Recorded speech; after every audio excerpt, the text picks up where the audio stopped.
Good evening. One second welcome you my well dear friends. दोस्तों, last lecture में हमने पादप कोशिका और जंतु कोशिका के बारे में समझा था और उनके डायग्राम के माध्यम से उनके सभी अंगों को क्रमबद्ध रूप से समझा था। दोस्तों, आज के लेक्चर में उन्हीं कोशिका के अंगों को हम क्रमबद्ध रूप से एक एक करके समझेंगे। दोस्तों, यहाँ पर ध्यान दीजिए कि कोशिका के अंदर पाए जाने वाले कौन कौन से कोशिकांग होते हैं, उनको हम एक एक करके समझते हैं। कोशिका के अंदर पाए जाने वाले सबसे बाहरी आवरण को हम कोशिका भित्ति कहते हैं, जो कि पादप कोशिका में पाई जाती है। सबसे पहले हम इसको पढ़ेंगे, इसको कंप्लीट करेंगे। देन हम कोशिका झिल्ली को कंप्लीट करेंगे। इसके पश्चात हम कोशिका द्रव्य को पढ़ेंगे और जिसके पश्चात हम एंडोप्लाज्मिक रेटिकुलम को कंप्लीट करेंगे। दोस्तों, फिर हम राइबोसोम को पढ़ेंगे और राइबोसोम के पश्चात महत्वपूर्ण अंग है माइटोकॉन्ड्रिया को कंप्लीट करेंगे। दोस्तों, यहाँ पर ध्यान दीजिए, फिर हम गोल्जी बॉडी को पढ़ेंगे और गोल्जी बॉडी के बाद लाइसोसोम को पढ़ेंगे और लाइसोसोम के बाद आएगा हमारा अगला अंग रसधानी या रिक्तकाएं। दोस्तों, यहाँ ध्यान दीजिए कि फिर हम सेंट्रोसोम को समझने का प्रयास करेंगे कि सेंट्रोसोम क्या होती है, जिसको हिंदी में हम तारक्काएं बोलते हैं। दोस्तों, यहाँ पर ध्यान दीजिए, फिर हम लवक को पढ़ेंगे। लवक में वर्णी लवक, अवर्णी लवक, हरित लवक को समझेंगे। दोस्तों, फिर हम केंद्रक को समझेंगे और केंद्रक के अंदर पाए जाने वाले सभी भागों को समझेंगे, जिसमें गुणसूत्र पाए जाते हैं और गुणसूत्र के अंदर जैसा कि आप जानते हैं डीएनए पाए जाते हैं और डीएनए के कुछ खंडों को ही हम जीन कहते हैं। दोस्तों, यहाँ इसके पश्चात हम आते हैं कि अगर हम बात करें तो कोशिका भित्ति और कोशिका झिल्ली को, इन दोनों कोशिका के अंगों को एक साथ तुलना कर कर पढ़ लेते हैं। फिर क्रमबद्ध रूप से हम सभी को एक एक से पढ़ेंगे। दोस्तों, यहाँ पर हमने लिख दिया है कोशिका भित्ति और यहाँ पर हमने लिख दिया है कोशिका झिल्ली। जब लिख दिया है तो पढ़ेंगे, स्वाभाविक सी बात है। दोस्तों, यहाँ पर समझिए कि हमने कहा कि पादप कोशिका में कोशिका भित्ति सबसे बाहरी आवरण होता है। ये हमारी पादप कोशिका है और इसका सबसे बाहरी आवरण क्या है? कोशिका भित्ति। इसी प्रकार हमने जैसे देखा था कि जंतु कोशिका का सबसे बाहरी आवरण पादप, जो कोशिका भित्ति ना होकर क्या थी? कोशिका झिल्ली थी। इस प्रकार से हमने इसको देखा था।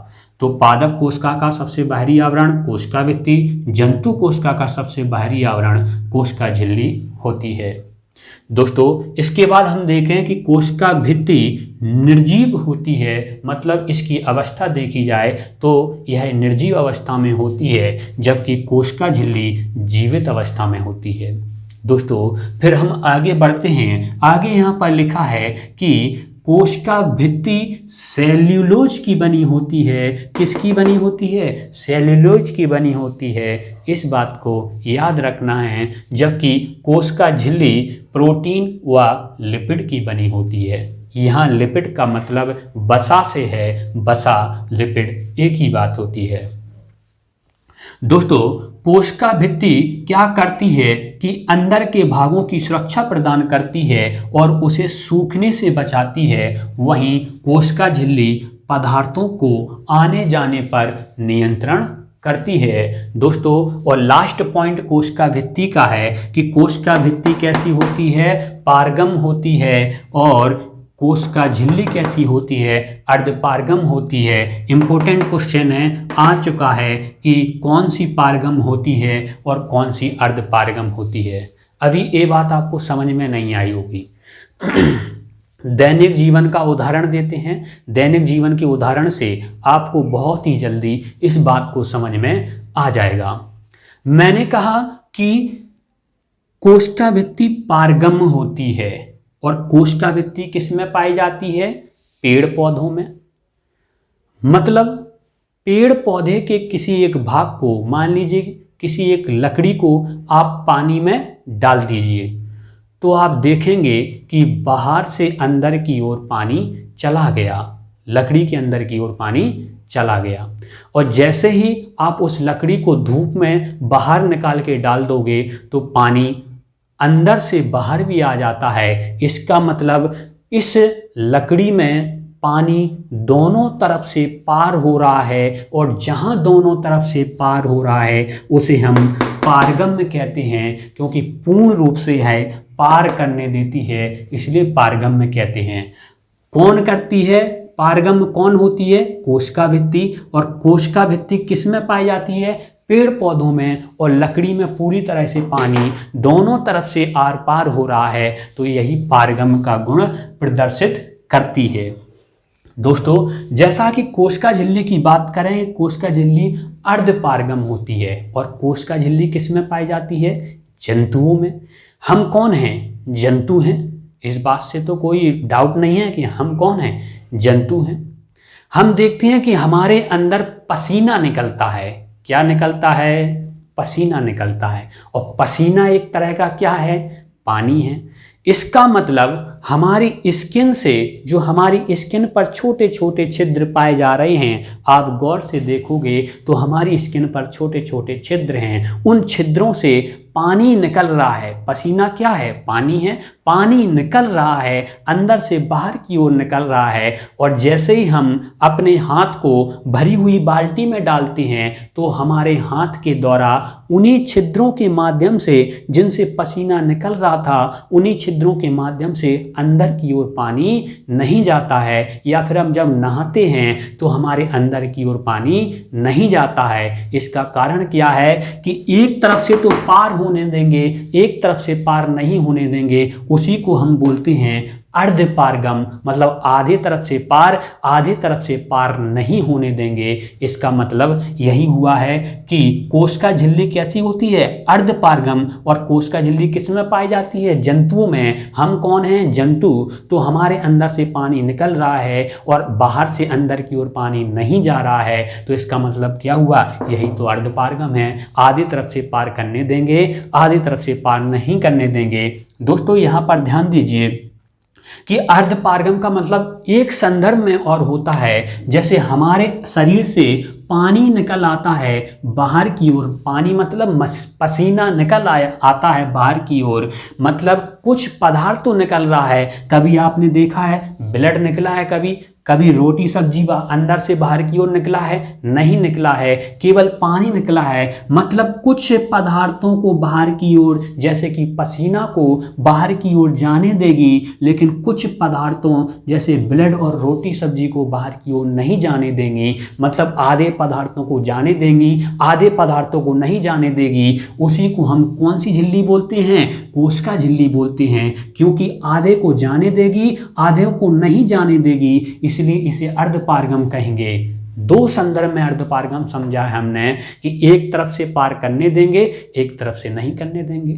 दूसरे संदर्भ में क्या है कि आधे पदार्थों को जाने देंगे, जैसे पसीना को जाने देंगे, आधे पदार्थों को नहीं जाने देंगे, जैसे कि खून या फिर रोटी सब्जी जो अंदर से बाहर नहीं निकल पाते हैं, उनको नहीं जाने देंगे। दोस्तों, यहाँ पर ये तो हमने दैनिक जीवन का उदाहरण दिया है, केवल ये याद करने के लिए होता है। हम जानते हैं कि एग्जाम में नहीं पूछा जाएगा, लेकिन लंबे समय तक याद करने के लिए ये बहुत अच्छी टेक्निक होती है कि हम दैनिक जीवन से अपनी पढ़ाई को जोड़कर देखें। जैसा कि हमने कहा कि सुरक्षा और सूखने से बचाना, मतलब कोशिका भित्ति क्या करती है? सुरक्षा करती है और सूखने से बचाती है। हमने कहा पेड़ पौधों में कोशिका भित्ति पाई जाती है। अब दैनिक जीवन में उदाहरण समझ लो, कोशिका भित्ति होती क्या है? पेड़ पौधों के चारों ओर जो छाल पाई जाती है, मतलब तनों के आसपास जो पेड़ पौधों के जो डालियां होती हैं, तने होते हैं, और एक बड़ा तना होता है, उसके आसपास जो मोटी छाल पाई जाती है, उसी को हम कोशिका भित्ति कहते हैं। इस बात को गांठ बांध के रख लेना है दोस्तों। और कोशिका भित्ति क्या करती है? वह कोशिका भित्ति पेड़ पौधों की सुरक्षा करती है, क्योंकि यह निर्जीव होती है और पेड़ पौधों के जो अंदर के भाग होते हैं उनकी सुरक्षा करती है। और पेड़ पौधों को सूखने से बचाती है, क्योंकि पेड़ पौधे हमेशा धूप में रहते हैं। आप तो धूप से मतलब कमरे में रह सकते हैं, घर में रह सकते हैं, इसलिए आप में कोशिका भित्ति की आवश्यकता नहीं है, आप में सीधी कोशिका झिल्ली की आवश्यकता है, क्योंकि क्योंकि आप कमरे में रह सकते हैं, आप कपड़े नुमा कोशिका भित्ति पहन सकते हैं, लेकिन पेड़ पौधे कभी कोशिका भित्ति इसलिए पाई जाती है क्योंकि पेड़ पौधे कभी कपड़े नहीं पहनते हैं, इसलिए उनके कपड़े कोशिका भित्ति के समान ही होते हैं। दोस्तों, जैसे कपड़े, आपके कपड़े आंतरिक भागों की सुरक्षा करते हैं और आपके आंतरिक भागों को सूखने से बचाते हैं और बाहरी आवरण से, बाहरी वातावरण से आपकी सुरक्षा करते हैं, वैसे ही यहाँ पर कोशिका भित्ति क्या करती है, पेड़ पौधों की सुरक्षा करती है बाहरी वातावरण से और पेड़ पौधों को सूखने से बचाती है। पेड़ पौधे हमेशा धूप में रहते हैं, पेड़ पौधे को कोई ना कोई आराम से मार जाता है और उस मारने से भी क्या करते हैं, ये सुरक्षा करते हैं। पेड़ पौधों में कोई कंकड़ पत्थर मारते रहते हैं तो यह कोशिका भित्ति उसकी सुरक्षा करती है। कोशिका झिल्ली हम में पाई जाती है, जंतु में पाई जाती है, तो हमारी ऐसी आवश्यकता नहीं होती है। तो इस प्रकार से इन पॉइंट को याद रखना है और जो दैनिक जीवन से हमने जोड़ के दिखाया है उसको भी याद रखना है। हालांकि मैं जानता हूं पेपर में नहीं आता है, लेकिन ये ऐसे उदाहरण अगर देखने को मिल जाएं हर टॉपिक में, बायोलॉजी के हर टॉपिक में, दोस्तों एक बात को याद रखना है कि हम MBBS या होशियार लोगों को पढ़ाने के लिए नहीं खड़े हुए हैं यहाँ पर। दोस्तों इस बात को याद रखना है, जो बायोलॉजी का बी नहीं जानते अर्थात जीव विज्ञान का जा नहीं जानते उनके लिए बायोलॉजी पढ़ा रहे हैं। हम MBBS के स्टूडेंट को नहीं पढ़ा रहे हैं या फिर जिनको बायोलॉजी अच्छी आती है उनको नहीं पढ़ा रहे हैं। जिनको बायोलॉजी नहीं आती है, जो कॉमर्स बैकग्राउंड से हैं, जो मैथ बैकग्राउंड से हैं, जो आर्ट बैकग्राउंड से हैं, उनके लिए बायोलॉजी है। उनको एक दैनिक जीवन से जोड़कर बायोलॉजी पढ़ाएंगे जिससे उन्हें हमेशा पढ़ने में सरलता हो और इंटरेस्टिंग लगे बायोलॉजी। ज़्यादातर लोगों को बोरिंग लगती है, जो बायोलॉजी बैकग्राउंड से नहीं है उन्हें बोरिंग लगती है। हम उनको लिए इंटरेस्टिंग बना के छोड़ेंगे बायोलॉजी, नहीं तो हम पढ़ाना छोड़ देंगे। अगर आर्ट के, मैथ के और जो कॉमर्स के लोग हैं उनके लिए इंटरेस्टिंग ना लगने लगे बायोलॉजी तो हम पढ़ाना छोड़ देंगे, पढ़ाएंगे नहीं। दोस्तों इतना बहुत हो गया, आज थोड़ा भाषण टाइप का हो गया है। बहुत बहुत धन्यवाद, बहुत बहुत शुक्रिया।